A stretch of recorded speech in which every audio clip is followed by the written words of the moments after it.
আজকে আমাদের এই বাংলাদেশের সব শ্রেণী পেশার মানুষ থাকবে জনগণের দাঁড়গুড়ায়, জনগণের কাছে জবাবদিহি থেকে জনগণের সেবা নিশ্চিত করবে, সেই ধরনের সরকার চাই। প্রিয় বন্ধুরা আমার, শিক্ষা নিয়ে বলতে চাই, বাংলাদেশে যে শিক্ষা ব্যবস্থা ভেঙে পড়েছে, দক্ষ যোগ্য জনশক্তি উৎপাদিত হচ্ছে না, শুধুমাত্র গ্রাজুয়েশন করে বেকার তৈরি হচ্ছে, শিক্ষিত বেকারের সংখ্যা বাড়ছে, সেটা বাংলাদেশের অর্থনীতি এবং সামাজিক উন্নয়নে কার্যকর ভূমিকা রাখছে না।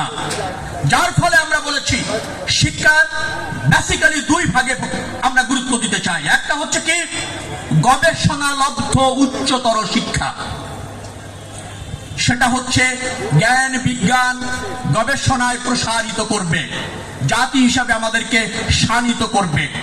আরেকটা হচ্ছে কারিগরি শিক্ষা এবং প্রযুক্তিগত শিক্ষা, যেটাতে দক্ষ জনশক্তি তৈরি হবে, বেকারত্ব চলে যাবে, শিক্ষিতরা বাংলাদেশের অর্থনীতিতে এবং সামাজিক বিনির্মাণে প্রত্যক্ষভাবে অবদান রাখবে।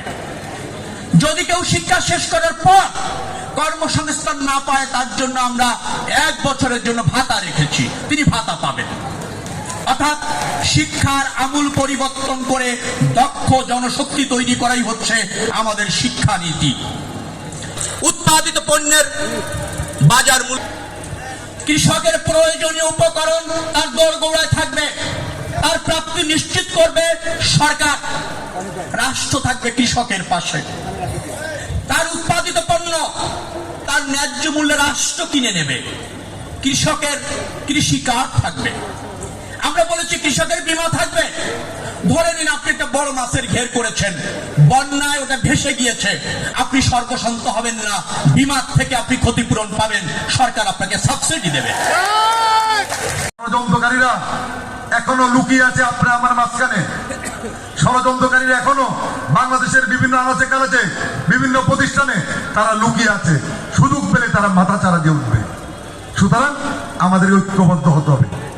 যতদিন এই গণতান্ত্রিক সরকার প্রতিষ্ঠা করতে না পারবো, যতদিন এদেশের মানুষের যে আশা-আকাঙ্ক্ষা, একটি সত্যিকারের গণতন্ত্র, একটি আধুনিক বাংলাদেশ প্রতিষ্ঠা, একটি অবাধ নিরপেক্ষ নির্বাচনের মাধ্যমে একটি সরকার প্রতিষ্ঠা করতে না পারবো, ততদিন আমরা দেশ নায়ক তারেক রহমান নেতৃত্বে রাজপথে আছি, থাকবো।